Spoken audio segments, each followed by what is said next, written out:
250 सालों तक अंग्रेजों की गुलामी और अमानवीय जुल्मों को सहा है और अंग्रेजों के अत्याचार से लगातार लड़ते हुए न जाने कितने ही बच्चे, बूढ़े और युवाओं ने अपनी जान की कुर्बानी दी। तब कहीं जाकर हम आज आज़ाद देश में सांस ले रहे हैं और आज़ादी के 75 साल पूरे होने पर देश में अमृत महोत्सव मना सके हैं। लेकिन अंग्रेज हमेशा से ही भारत में नहीं थे, बल्कि जब वे मीलों का सफ़र तय करके भारत आए थे तब यहाँ पर मुगलों का राज था और अगर मुगल न चाहते तो अंग्रेज भारत में प्रवेश तक नहीं कर सकते थे, क्योंकि भारत में एक और मुगलों का शक्तिशाली साम्राज्य था तो दूसरी ओर मातृभूमि पर मर मिटने वाले मराठा भी थे। ऐसे हालात में अंग्रेजों को भी भारत में राज करने के लिए एड़ी चोटी का जोर लगाना पड़ा था। मगर धीरे धीरे अंग्रेजों ने हिंदुस्तान पर अपना वर्चस्व इतना बढ़ा लिया कि उन्होंने पूरे मुगल साम्राज्य को ही खत्म कर दिया। लेकिन इस इतिहास में सवाल ये आता है कि मुगलों के उस शक्तिशाली साम्राज्य को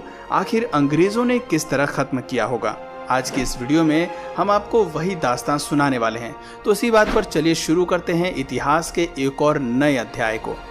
इतिहास बताता है कि 16वीं सदी के अंत में भारत इतना संपन्न था कि पूरी दुनिया में जितना उत्पादन होता था उसका लगभग 1/4 हिस्सा केवल भारत में ही उगता था और यही वजह थी कि भारत उस समय सोने की चिड़िया कहलाता था और पूरी दुनिया की नज़र इसी सोने की चिड़िया पर ही टिकी हुई थी। ऐसे में भला अंग्रेज कहाँ पीछे रहते। उस समय हिंदुस्तान में दिल्ली पर सम्राट अकबर का राज था और ऐसा माना जाता है कि अकबर अपने दौर के सबसे ज़्यादा दौलतमंद बादशाह थे। लेकिन उसी समय ब्रिटेन में भी गृह युद्ध की स्थिति बन गई थी और उस समय महारानी एलिजाबेथ प्रथम की शासनकाल में अधिकांश अर्थव्यवस्था कृषि पर ही निर्भर करती थी। अफसोस कि आपसी गृह युद्ध के चलते ब्रिटेन वैश्विक स्तर पर केवल 3 से 4% उत्पादन ही कर पा रहा था और इसी दौरान पुर्तगाल और स्पेन ब्रिटेन को पीछे छोड़कर उनके मुकाबले काफ़ी ज़्यादा तरक्की कर रहे थे। हालात इतने बिगड़ चुके थे कि ब्रिटेन के लुटेरे नाविक भी पुर्तगाल के जहाज़ों को ही लूटकर अपना काम चलाते थे,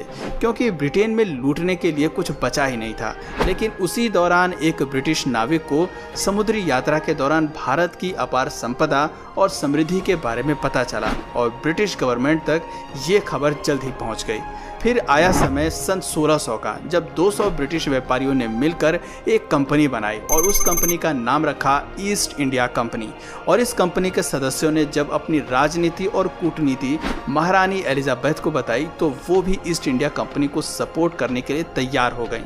इधर भारत में इसी बीच बादशाह अकबर की मौत हो चुकी थी और अकबर के बाद मुगल बादशाह के तख्त पर अकबर के बेटे जहांगीर की ताजपोशी कर दी गई। साल आ चुका था 1608 का। इधर जहांगीर दिल्ली के तख्त पर अंग्रेजों की चाल से बेखबर हिंदुस्तान पर राज कर रहा था और उधर कैप्टन विलियम हॉकिंस समुद्री रास्ते से गुजरात के सूरत में अपने कुछ व्यापारी जहाजों के साथ प्रवेश कर चुके थे और बस उनके आगमन के साथ ही भारत पर ऐसी काली छाया मंडराने लगी कि जिसने भारत को ऐसा काला इतिहास दिया जो सृष्टि के अंत तक भी भुलाया नहीं जा सकेगा।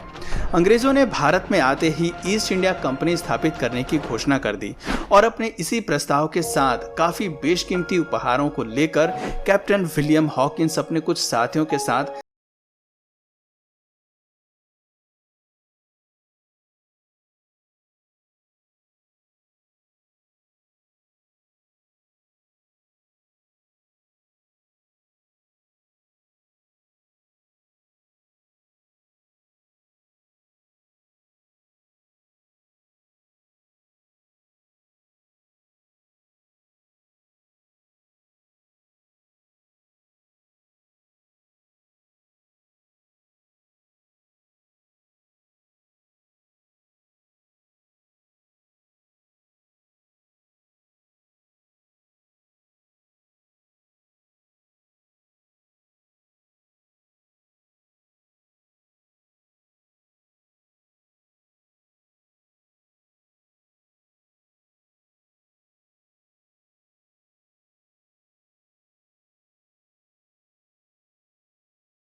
पूरी तरह से कमजोर पड़ गए और अंग्रेजों की साजिश भी उन्हें कुछ कुछ समझ में आने लगी। पर अफसोस कि अब वक्त हाथ से फिसलता जा रहा था और उनका साम्राज्य भी।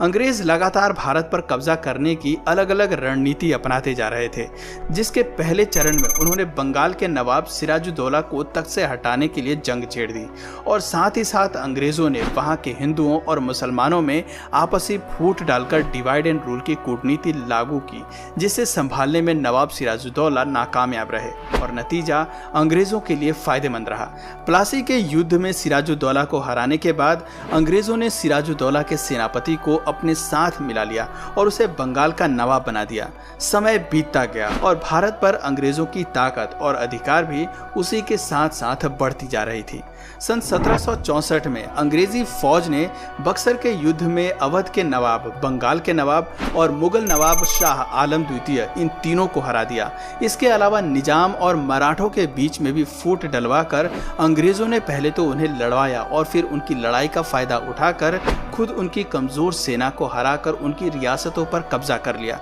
और अंग्रेजों ने अपनी इसी रणनीति और कूटनीति को अपनाते हुए 18वीं सदी तक भारत के लगभग हर एक क्षेत्र पर अपना संपूर्ण कब्जा जमा लिया, जिसके बाद उन्होंने व्यापार और अपने अधिकार क्षेत्र की अन्य कई चीजों पर अपनी मनमर्जी के टैक्स लगाकर भी काफी कमाई करी और भारत को अंदर तक लूट लिया। अंग्रेजों को अभी भारत में पूरी तरह से राज करने के लिए कुछ भारतीयों को भी अपने साथ शामिल करना था और उन्होंने उन बड़े जमींदारों को अपने साथ मिला लिया जिनसे उन्हें आगे चलकर काफी फायदा हो सकता था। यूं तो अंग्रेजों ने भारत में कुछ बहुत अच्छे काम भी किए, जैसे कि एजुकेशन पॉलिसी लागू करना, रोड कंस्ट्रक्शन, रेलवे वगैरह लाना, जिस वजह से कई समाज सुधारक अंग्रेजों से प्रभावित हुए और उनका साथ देने लगे। मगर यही विश्वासघात की वजह थी कि 1857 की स्वतंत्रता क्रांति के दौरान कई बड़े जमींदार और समाज सुधारक अंग्रेजों के साथ हो गए थे, जिसकी वजह से आगे चलकर अंग्रेजों को भारत पर जीत हासिल करने में मदद मिली।